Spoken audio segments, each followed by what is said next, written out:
안녕하세요, 올바름입니다. 오늘은 테크뉴스에 대해서 먼저 좀 다뤄볼까 하는데요. 일론 머스크가 위성을 기존 방식으로는 여러 대를 쏠 수가 없으니까 이를 이렇게 차곡차곡 접었다가 궤도에 올라가게 되면 이거를 쭉 퍼뜨리면서 궤도에 안착시키는 방식으로 스타링크를 진행하고 있다는 사실에 대해서는 이미 잘 알고 계실 것 같습니다. 인터넷에 대한 접근성을 세계 혹은 아프리카 오지 사막까지도 가능하게 하는 것은 여러 기업가들의 꿈이기도 한 것 같습니다. 물론 인도주의적인 것도 있겠지만 오지 위성 인터넷에 대한 시장성도 생각보다 매우 크죠. 수십억 명의 사람들이 매월 아주 조금씩만 지불하더라도 현금 흐름을 굉장히 많이 가져갈 수 있기 때문에 이 돈으로 더욱더 우주 개발에 힘쓸 수 있기 때문입니다. 아마존과 마이크로소프트 둘 다 위성과의 연결을 통해 전지구적 클라우드의 시대를 열려고 하고 있는 와중인데, 구글은 스페이스X나 아마존 원랩처럼 기존 위성이 아니라 조금 더 굉장히 낮은 궤도에서 발사하고 운영할 경우에는 훨씬 더 낮은 가격으로도 운영할 수 있지 않을까, 이 점에 주목했었습니다. 이게 무슨 뜻이냐면, 구글은 높은 궤도로 날 수 있는 거대한 헬륨 풍선을 이용해서 오지에 인터넷을 공급하려고 했었습니다. 이런 식으로 굉장히 동봉된 커다란 헬륨 풍선을 만들어서 여기다가 태양광 패널을 놓고 밑에다가 지상과 교류할 수 있는 디바이스를 넣은 것이죠. 이게 생각보다 매력적으로 보일 수 있었지만 실제로는 그렇지 않았고, 이번에 뉴욕타임즈에 따르면 해당 프로젝트는 폐쇄되었다고 전해집니다. 예전에 10월 24일 날 이런 얘기를 전해드린 적이 있었습니다. 우주와 클라우드와 관련해서 얘기 드렸던 것 중에 마이크로소프트가 오지에, 그러니까 사람이 잘 오지 않는 케이블로 다 연결을 시켜야 되죠, 인터넷이 통하려면. 근데 케이블이 닿을 수 없는 거리 정도에, 그런 데에도 자체 데이터 센터를 구축할 수 있도록 하는 비즈니스 모델을 통해서 아마존의 AWS에 대응하려고 한다, 그 내용에 대해서 말씀드린 바 있었습니다. 그래서 다양한 기업들과 함께 애저 스페이스라는 프로젝트를 하고 있고, 마이크로소프트 애저 클라우드를 전 세계에다가 이런 모듈러 데이터 센터를 지원하기 위한 그 과정을 열고 있다고 말씀드렸었죠. 예를 조금 더 들어보자면,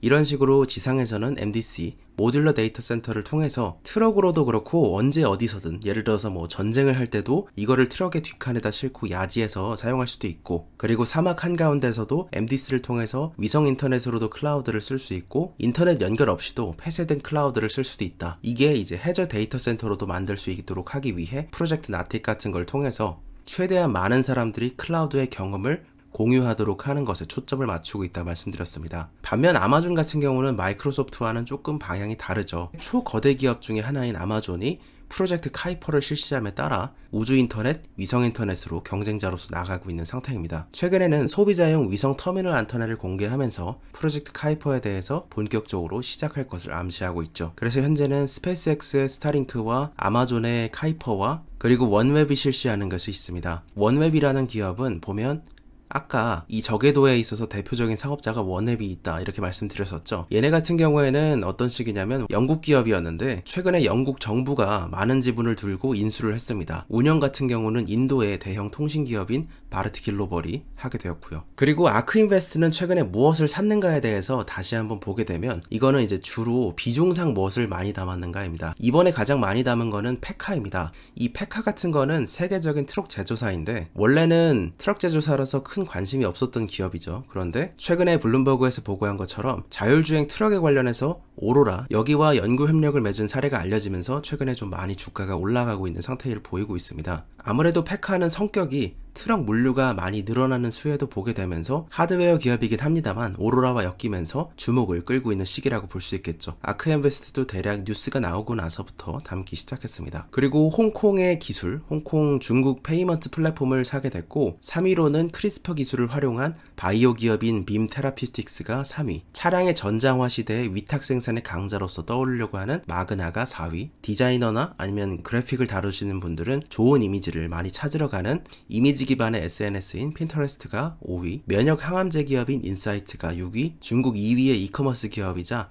자체 물류의 장점을 갖고 아무래도 중국에서 키우려고 하는 인터넷 플러스에서 차세대 스마트 SCM의 기반을 열려고 하는 징동이 7위, 마지막은 바이오 제약 기업인 레제네론이 꼽혔습니다. 그리고 크게 판 거는 이번에는 많이는 없었습니다. 쉐어상 많이 변하진 않았는데, 메이투안에 대해서는 비중 조정상 판 정도라고 생각이 되고 있고, 그리고 3D 바이오 프린팅 기업도 일부 조금 정리한 수준이었습니다. 나머지는 변동폭이 크질 않았기 때문에 그냥 한번 넘어가죠. 그리고 기가 텍사스는 이탈리아의 IDRA로부터 기가프레스의 부품을 받게 됐습니다. 텍사스에서 받게 된 거죠. 7월에 시작할 것으로 예상되고 있는 이 텍사스에서 IDRA의 기가프레스가 들어왔다는 것은 잘 아시다시피 이런 모습이죠. 실제로 다 찍게 되면 이런 모습입니다. 이 기가프레스가 모델 Y의 후방 부분이나 전체적인 부품을 한 번에 찍어내는 것이기 때문에 이 부품이 텍사스에 도착하기 시작했다. 이 내용은 매우 고무적인 신호라고 볼 수 있겠습니다. 요즘은 하루하루가 기가 텍사스가 굉장히 많은 변화들을 보이고 있는 시기입니다. 예전에도 기가 베를린이 그랬던 시기가 있었죠. 지금은 기반 작업들을 다 해놓은 시기이기 때문에 이제는 거의 크레인을 통해서 올라가는 만큼 무섭게 굉장히 빨리빨리 올라가고 있는 상황입니다. 영상을 예전에도 한 주에 한 번씩은 보여드린 것 같습니다. 그래서 이번에도 토요일날 한번 뵙게 됐는데 기가 텍사스가 얼마나 발전하고 있는지에 대해서 짧게 영상으로 준비했으니까요. 오늘도 함께 보시죠.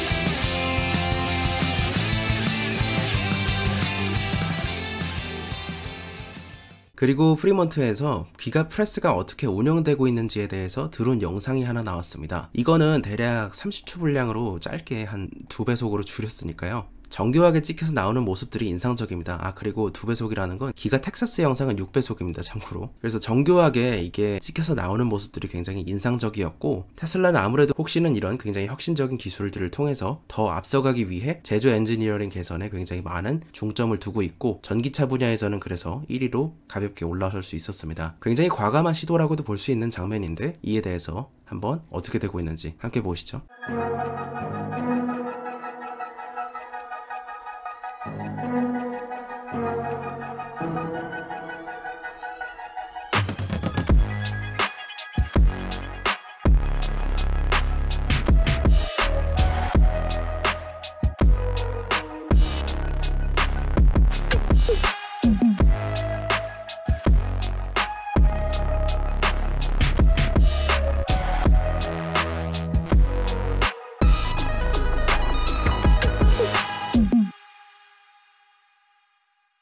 그리고 최근의 성장 모멘텀 혹은 촉매제라고도 정리할 수 있겠죠. 촉매제로 정리해보자면 이렇습니다. 지난 1월 21일 바이든 대통령 취임에 따라 공약집을 다시 보게 되면 2030년까지는 전기차 충전소 50만 개를 추가한다는 내용이 담겨져 있었고, 그리고 특히 기대해 볼 수 있는 부분은 탄소 배출 규제와 연비 규제를 통해 얻어낼 수 있는 금액이 꽤나 클 거라고 예상이 됩니다. 그 부분에 있어서 오바마 정부 때도 그랬듯이 지금은 경제 불황임을 감안한다면 부양 정책의 일환으로 친환경차에 대한 인센티브를 제공할 수 있고, 그것이 대략 2개를 예상해 볼 수 있겠죠. 크게 본다면 첫 번째는 기존의 텍스 크레딧 얼라원스가 대략 7,500달러까지 제공이 되고 있었습니다.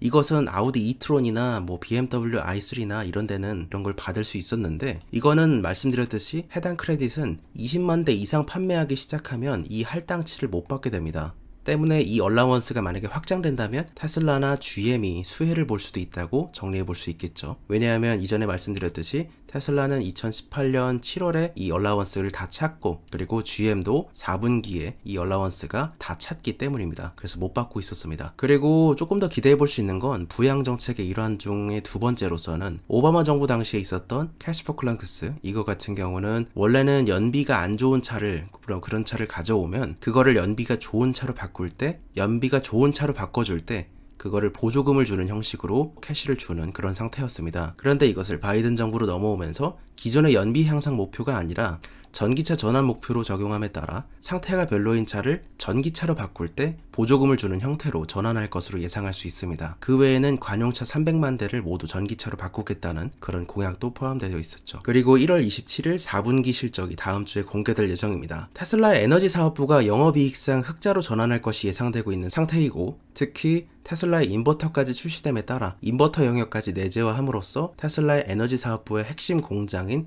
기가 뉴욕을 확장할 준비가 완료됐다고 볼 수 있습니다. 그 근거로서는 이전에 기가 뉴욕에서 건설 프로젝트 잡들을 모집하고 있다, 건설 프로젝트의 매니저들을 모집하고 있다는 것이 하나의 근거이기도 했죠. 그래서 화석연료에서 재생에너지로의 전환으로서 테슬라가 갖는 가치에 대해서 다시 한번 투자 포인트를 재조명할 수 있는 가치가 열리게 되지 않을까 싶고, 그에 대해서는 최근에 바이든이 취임 이후에 바로 파리기후 협약에 복귀했고 석유 관련 사업에 압력을 넣는 조치들을 취하고 있습니다. 그래서 에너지 섹터의 일주 퍼포먼스를 보게 되면 그 궤를 같이 하고 있는 모습들을 확인할 수 있죠. 좀 많이 떨어지고 있습니다. 그리고 1월 중에 인도 시장 진출에 대한 트윗을 계속하고 있는 상태이죠. 2018년 기준으로 볼 때 인도 시장은 중국, 미국, 일본에 이어서 인도는 세계 4위의 자동차 시장입니다. 다만 마냥 긍정적이라고 볼 수는 없는 점은 2019년 기준으로 봤을 때 이륜차가 81%입니다. 그리고 승용차가 13%, 3륜차가 3%, 상용차가 3%입니다. 때문에 이 정도 퍼센티지가 전기차 섹터에도 거의 비슷하게 적용되고 있는 만큼 실제로 자동차라고는 하지만 이륜차가 대부분이죠. 그래서 조금 아쉽긴 한데, 다만 전체 전기차 시장 판매 증가분을 볼 때, 그리고 인도가 앞으로 인구 구조상 성장할 것을 감안할 때 승용차에 대한 수요와 전기차에 대한 수요가 늘어날 것으로 예상이 되고 있고, 전기차 그 자체로 놓고 본다면 향후 5년간 연평균 성장률이 36%씩 늘어날 것으로 기대되고 있는 시장이죠. 그래서 2026년 기준으로 보게 되면 일본을 넘어서 세계 3위의 시장으로 등극할 것이 예상되며, 아직은 인도에 진출한 전기차 기업이 두 곳밖에 없습니다. 그렇기 때문에 지금으로서는 솔직히 매출 증가분을 기대한다기보다 미래의 목표로서 브랜드 선점 효과에 좋은 영향을 끼치지 않을까, 그 생각을 하고 있습니다. 오늘 투자의 생각 중 테슬라와 우주 얘기, 아크인베스트에 대한 생각은 이 정도로 정리해봤습니다. 여느 토요일이기도 하고 좋은 주말이기도 합니다. 주식시장이 열리지 않아서 누군가에게는 조금 안심되는 순간일 수도 있고 누군가에게는 재미없는 순간일 수도 있겠지만, 주말은 어쨌든 다음 주 중을 또 준비하기 위해서 공부하기 좋은 순간이죠. 그리고 저야 주식 유튜브를 하고 있지만 많은 직장인 여러분들께는 주말에 여유로움을 충분히 즐기는 시간이 되시길 바랍니다. 좋은 하루 되시길 바랍니다. 감사합니다. 올바른이었습니다.